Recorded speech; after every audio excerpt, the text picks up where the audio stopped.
Okay, welcome everyone. We'll start with today's book reading. If I'm not wrong, we are done till Bhagavad Gita 3.16, I guess. Let me check. Okay, na vidyate bhavo, na bhavo vidyate sata. Those who are seer of the truth have control of the non-existence. There is no there. Okay, we are done with this. We'll go for 2.17 from today. Let me share the screen. 1 second.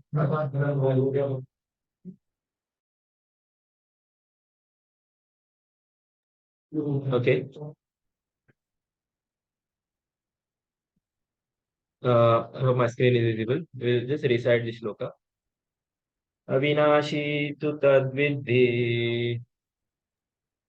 अविनाशी ये- तु तद्विद्धि येन सर्वम् इदं ततम् येन सर्वम् इदं ततम् विनाशम् अव्ययस्यास्य विनाशश्चम् अव्ययस्य अस्य न कश्चित् कर्तुमर्हति. न कश्चित् कर्तुमर्हति. You go through the, please read the translation. That which pervades the entire body should know to be indestructible. No one is able to destroy that imperishable soul. This verse clearly explains the real nature of the soul, which is spread all over the body. Anyone can understand what is spread all over the body. It is consciousness. Everyone is conscious of the pains and pleasures of the body in part or as a whole. The spreading of consciousness is limited within one's own body. The pains and pleasures of one body are unknown to another. Therefore, each and every body is the embodiment of an individual soul, and the symptom of the soul's presence is perceived as individual consciousness. This soul is described as 1/10,000th part of the upper portion of the hair point in size. The Svetaswatra Upanishad confirms this. Please try out. Yes, you can try. We saw no, how to recite in the previous lecture. बालाग्रासथभाग्यस्य सथादा कल्पितस्य कल्पितास्य क भगोजीवक This is सविज्ञेय cha, okay. Kalpitasya tasya cha. कल्पितास्य च This is भागो the तस्या कल, च भागो जीव भागो स जीवा विज्ञेय सविज्ञेय स चनत्याय सचानत्याय कल्पते. कल्पते. Yes, this is from Shveteshwara Upanishad. Yes, go ahead. When the upper point of a hair is divided into 100 parts, and again each of these parts is further divided into 100 parts, each such part is the measurement of the dimension of the spirit soul. Similarly, the same version is stated. भागास्य ततं सद्रसत्मका जीवसूक्ष्मस्वरूपोऽयं संख्यातितो हि टिकित्कना. Ichit Kanaha. There are there are innumerable particles of individual spiritual atoms which are measured as 1/10,000th of the upper portion of the hair. Therefore, the individual particle of spirit soul is a spiritual atom smaller than the material atoms, and such atoms are innumerable. This very small spiritual spark is the basic principle of the material body,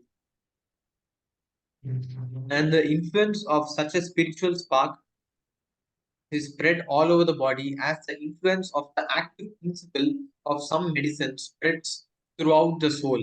Any layman can understand that the material body minus consciousness is a dead body, and this consciousness cannot be revived in the body by any means of material administration. Therefore, consciousness is not due to any amount of material combination, but to the spirit soul. The Mundaka Upanishad, the measurement of the atomic spirit soul, is further explained. Eso nuratma chetasa यस्मिन् प्राणः पञ्चधा संविशेष विशेषा प्राणैः सर्वं तं ओतां सर्वमूर्तां प्राणानं प्रजानां यस्मिन् विशुद्धे Vishnu विभावास्ये सात्मा. The विभवत् soul yes is the soul yes is atomic in size and can be achieved perceived by perfect intelligence. This atomic soul is floating in the five kinds of air: prana, apana, jnana, samana, and udana, is situated within the heart and spreads its influence over the body of the embodied living entities. When the soul is purified from the contamination of the five kinds of material air, its spiritual influence is exhibited.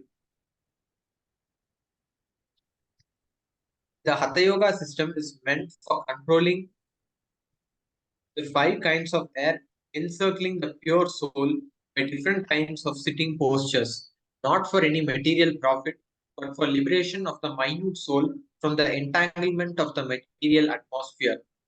So, the constitution of the atomic soul is admitted in all Vedic literatures, and it is also actually felt in the practical experience of any sane man. Only the insane man,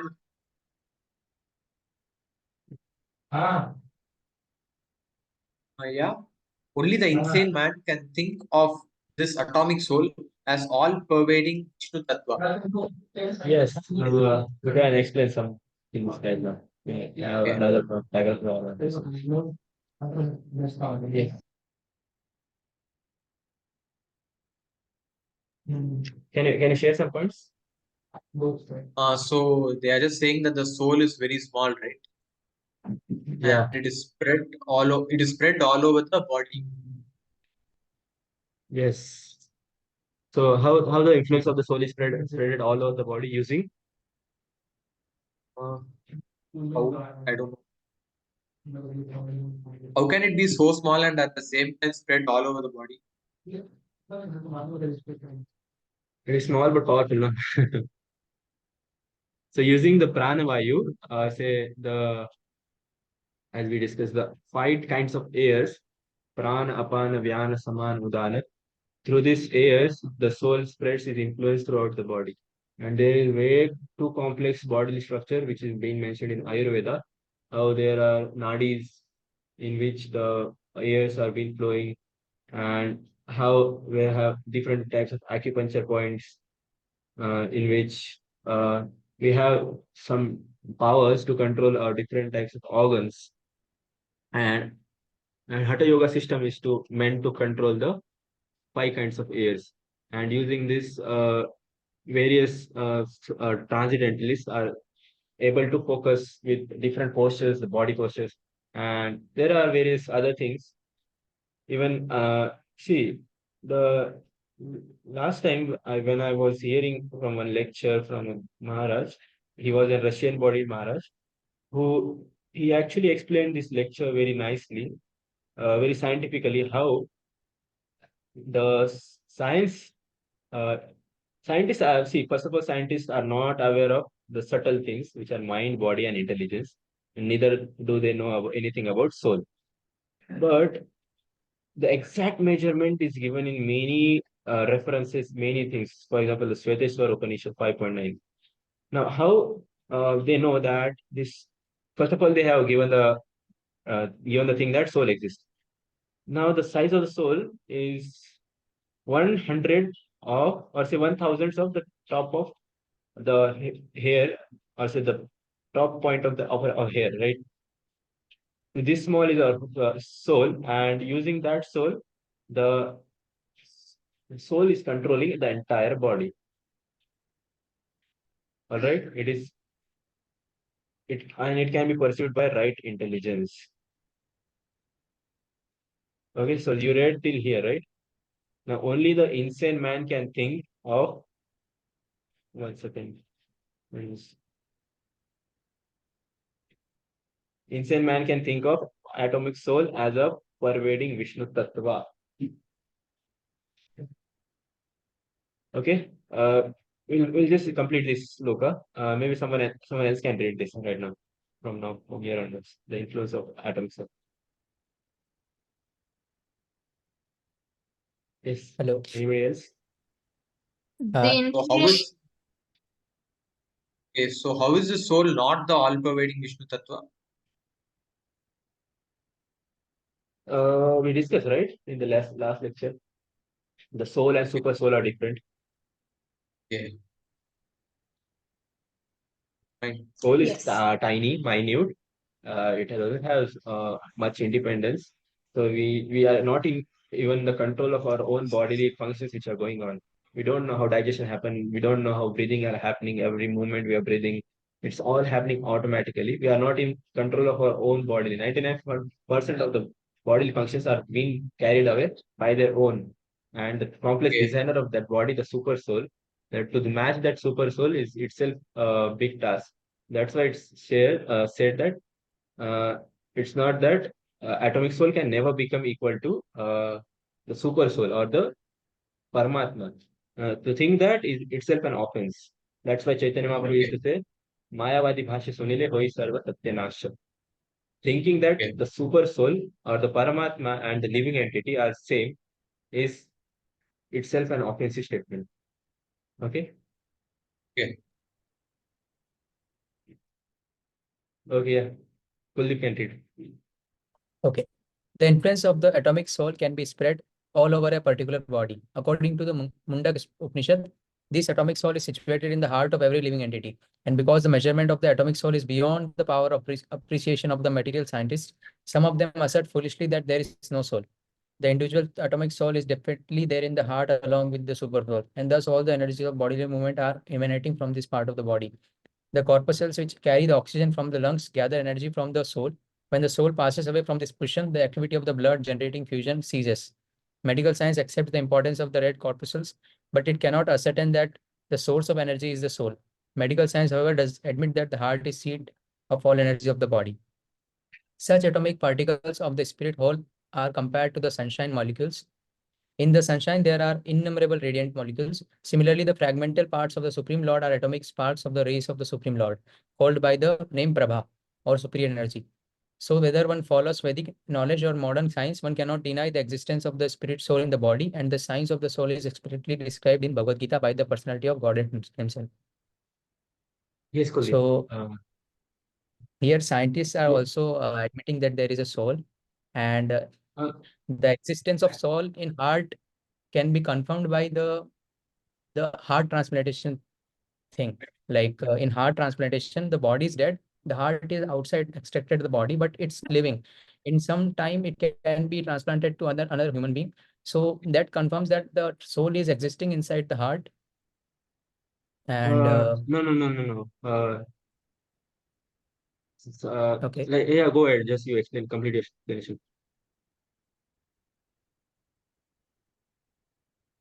You want to add some more points here?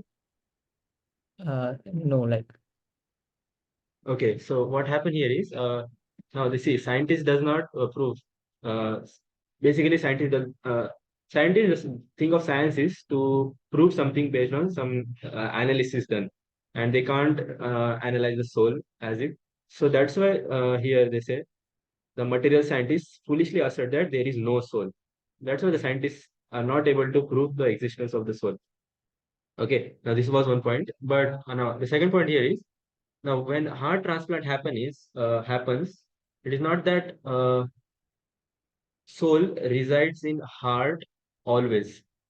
Now soul can change the position based on the influence of a living entity. So, for example, when we have heard that when the Mahatmas take samadhi, at that time they leave the soul from the body from their forehead.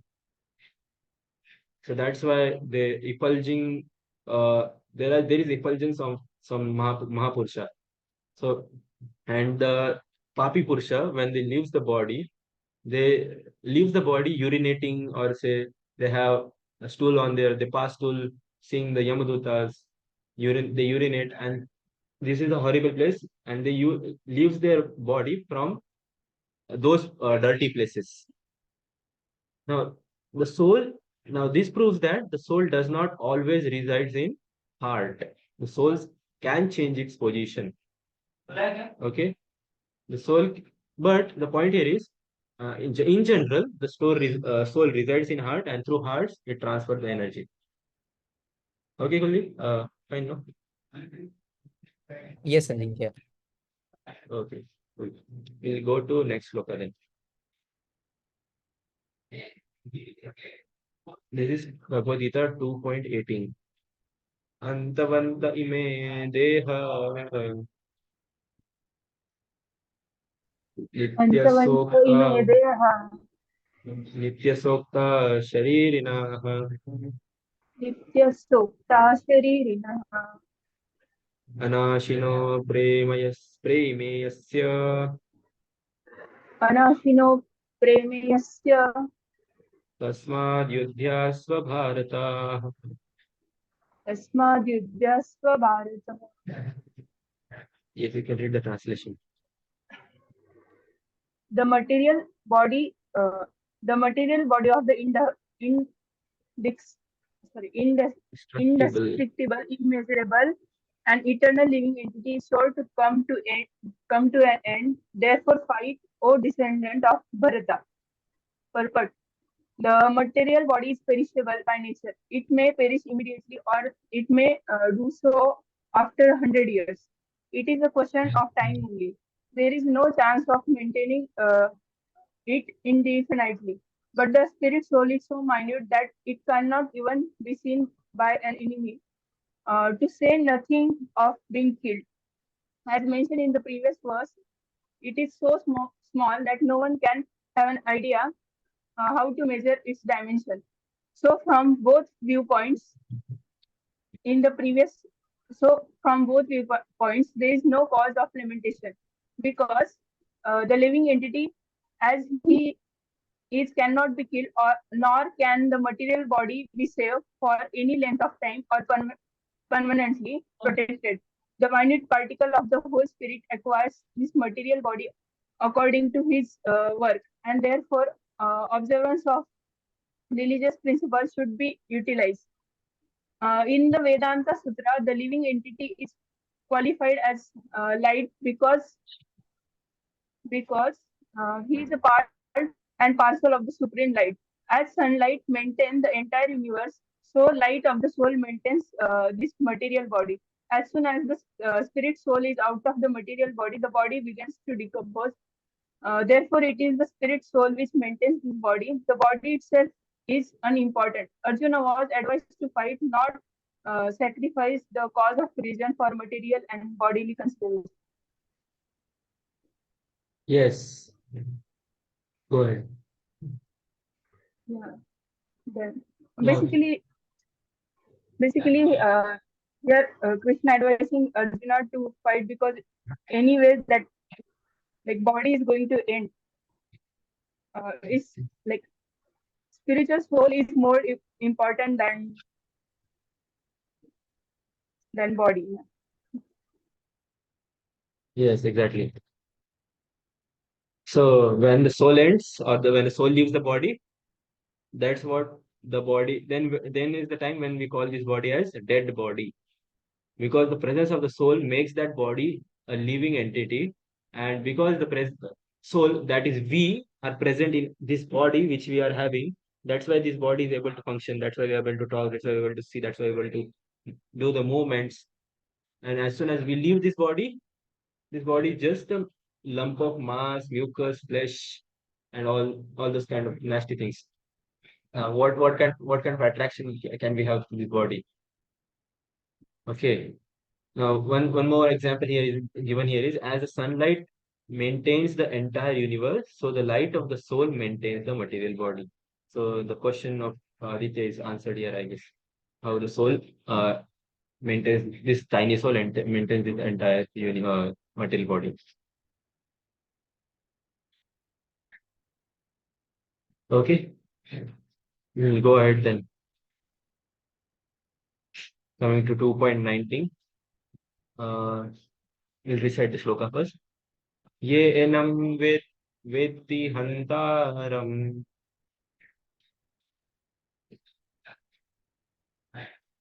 yaschainam manyate hatam उभाव तव न विजानीतो नायं हन्ति न हन्यते. Yes, someone else can read the translation. Nishanti. Yeah, Ajit, yes. Translation. Neither he who thinks the living entity the slayer, nor he who thinks it slain is in knowledge. For the self slays not, nor is slain. Purport. When an embodied living entity is hurt by fatal weapons, it is to be known that the living entity within the body is not killed. The spirit soul is so small that it is impossible to kill him by any material weapon, as will be evident from the subsequent verses. Nor is the living entity killable because of his spiritual constitution. What is killed or is supposed to be killed is the body only. This, however, does not at all encourage killing of the body. The Vedic injunction is Ma himsayat sarva bhutani. Never commit violence to anyone. Nor does understanding that the living entity is not killed encourage animal slaughter. Killing the body of anyone without authority is abominable and is punishable by the law of the state as well as by the law of the Lord. Arjuna, however, is being engaged in killing for the principle of religion and not whimsically. Yeah. So here, Exactly. yeah, basically here the killing is, I mean, it is punishable here also. Like it is punishable wherever you go, here as well as by the Lord. Killing the body is punishable, but what Lord Krishna is asking Arjuna to do is engage in I mean, do fight, because anyway it is his dharma as a kshatriya to engage in the fight. Do not bother about the material body or the relationship he has with the opponent. Yeah, exactly. Arjuna is worried about the bodily relationships, which are all temporary, and they are all going to. He's basically thinking that we are all this body, and after death, nothing exists.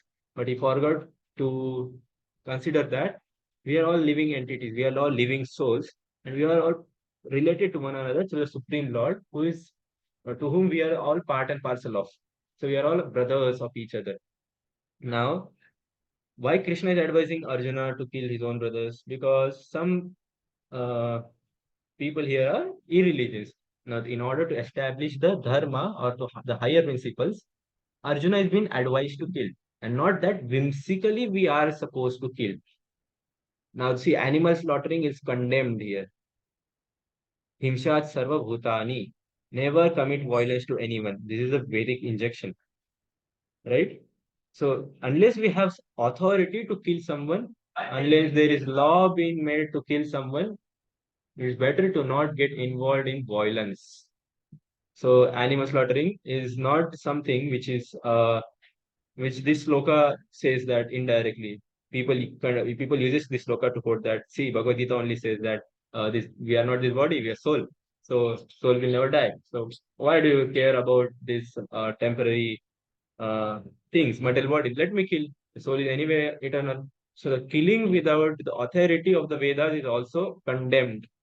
All right. Okay, so we'll move on to we got one more shloka today. This one Bhagavad Gita 2.20. Yes, we'll recite this.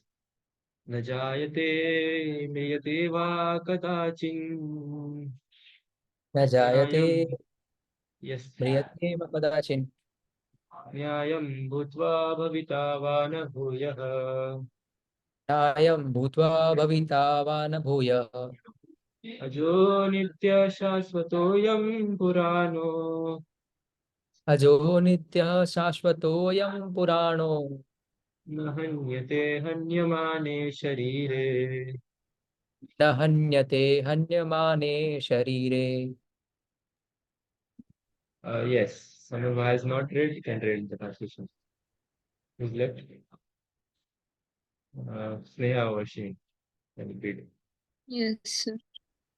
Translation. For the soul there is neither birth nor death at any time. He has not come into being, does not come into being, and will not come into being. He is unborn, eternal, ever existing, and primeval. He is not slain when the body is slain. Purport. Qualitatively, the small atomic fragmental part of the Supreme Spirit is one with the Supreme. He undergoes no changes like the body. Sometimes the soul is called the steady or kutastha. The body is subject to 6 kinds of transformations. It takes its birth from the womb of the mother's body, remains for some time, grows, produces some effects, gradually dwindles, and at last vanishes into oblivion. The soul, however, does not go through such changes. The soul is not born, but because he takes on a material body, the body takes its birth. The soul does not take birth there, and the soul does not die. Anything which has birth also has death, and because the soul has no birth, he therefore has no past, present, or future. He is eternal, ever existing, and primeval. That is, there is no trace history of his coming into being. Under the impression of the body, we see the history of birth except of the soul. The soul does not at any time become old as the body does.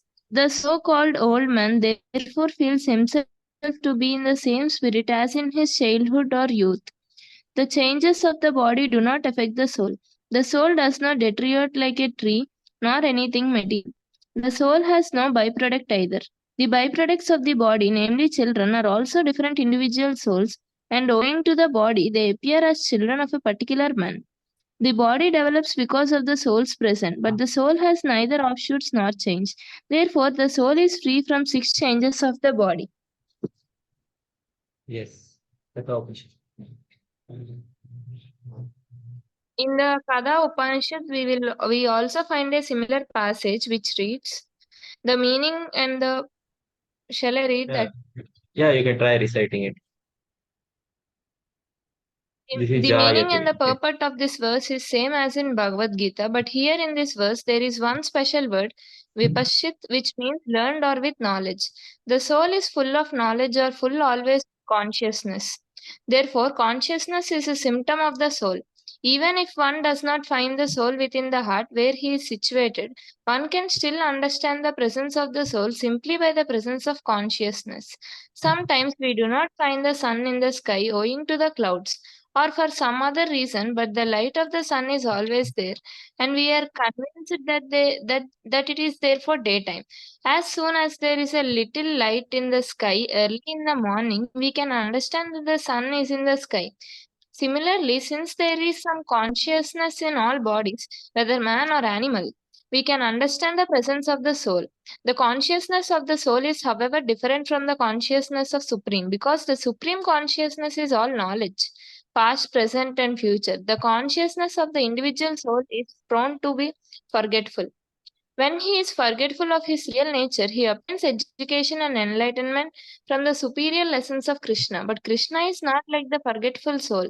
If so, Krishna's teachings of Bhagavad Gita would be useless. There are 2 kinds of souls, namely the minute particle soul and the super soul. This is also found in the Kada Upanishad in this way. Yeah, you can try to recite this. We'll learn by reciting only. Yeah, our body will undergo 6 type of changes, but our soul doesn't undergo any change. Neither it No, no, no. has Hello. present nor Uh, future.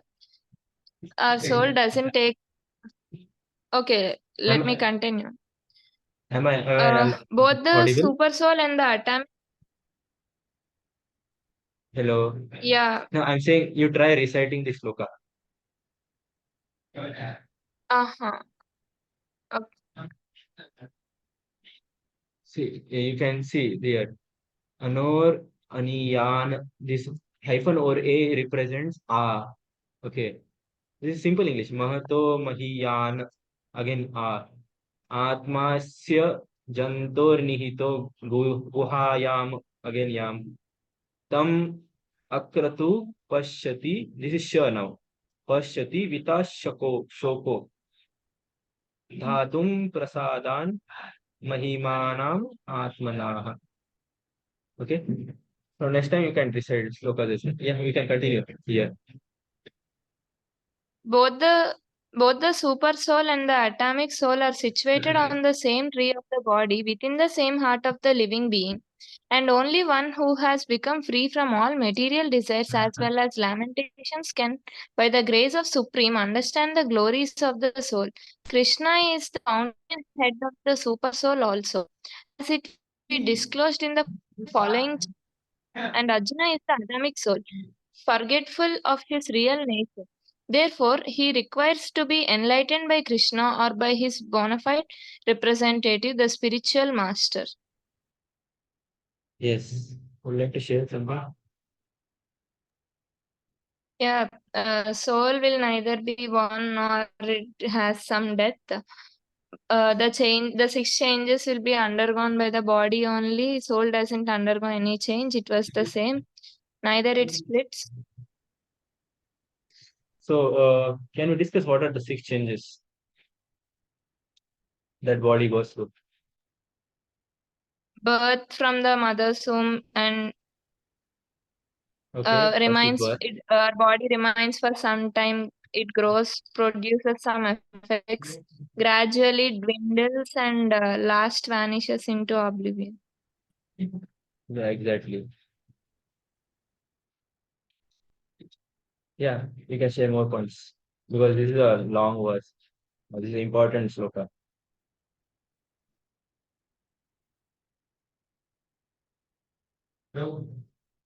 Like, see, similar thing is mentioned in Katha Upanishad.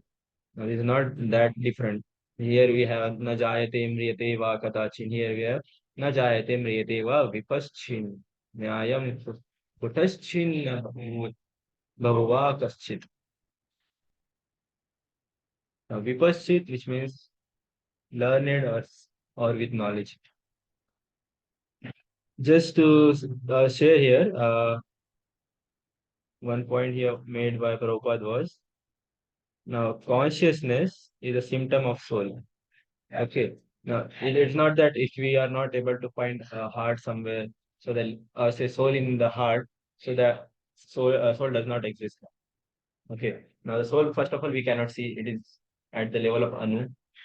And secondly, even if you try to see, if we didn't get it, by the presence of consciousness, we can come to know that there is presence of soul. So the example here given was very nice. The way the cloud covers sometimes the sun, we are not able to see the sun, but the light coming through the clouds gives us a glimpse that sun exists beyond the cloud. Temporarily, we are not able to see, but the sun exists. In the same way, the consciousness is the hint made that the soul exists. Okay, the consciousness of the soul is, however, different from the consciousness of the supreme. Now, the supreme consciousness, he is conscious of everything. That supreme Lord, suppose for example, now I am sitting in my room, he knows what is happening in the room at the left and right side of me. So his consciousness of every living entity's every act, but we are only conscious of our own thing, and that too not fully conscious. As we discussed, we are not conscious of many things happening in our own body yet. So we don't know how digestion happens and how the complex things are happening down. And we are even adding into that, we are forgetful. We don't know our real identity, that we are part and parcel of that Supreme Lord, and we have to do something to get closer to that Supreme Lord. Okay. Any doubts over here till now? We discussed these things today. This is what summary is. 2.17, basically we saw the science of soul and how This spiritual spark is basic principle of this material body, which is due to which the entire material body is being lightened up and material body is being living. There is very complex procedure. You can just go through Ayurveda. Just search how, according to Ayurveda, the material body works. What are nadis? What are all those things? You'll get to know the detail of those things. Okay. Now we saw how material body is indestructible, immeasurable, but so that's why Krishna advises Arjuna to fight. And then we saw how the people who thinks that this material body is all in all and it will end as we died, they are not in knowledge, okay? Nor he who thinks is in knowledge. So they are basically mudas, or say fools. And we discussed how not to misinterpret Vedas and promote animal killing. Some YouTubers from other community or other faith does it very prominently. So it is condemnable act. Now, killing is allowed, but only under some authority. A soldier on borderline can kill his enemy because he's allowed by the government. But the one on suppose the same soldier at his home is not allowed to kill the neighbors whimsically. Okay, he's not in authority. Now this time, if he or she kills, he will be sent in the jail. Okay. Now in 2.20 we discuss how these things, consciousness and souls are interrelated, and this soul does not go into these 6 type of changes. Growth produces side effects, dwindles, and at last vanishes. And we saw how consciousness is the hint that soul exists. All right. I hope there is no doubt over here. Then we can meet tomorrow and we'll discuss further shlokas. Okay. Thank you, everyone. Thank you.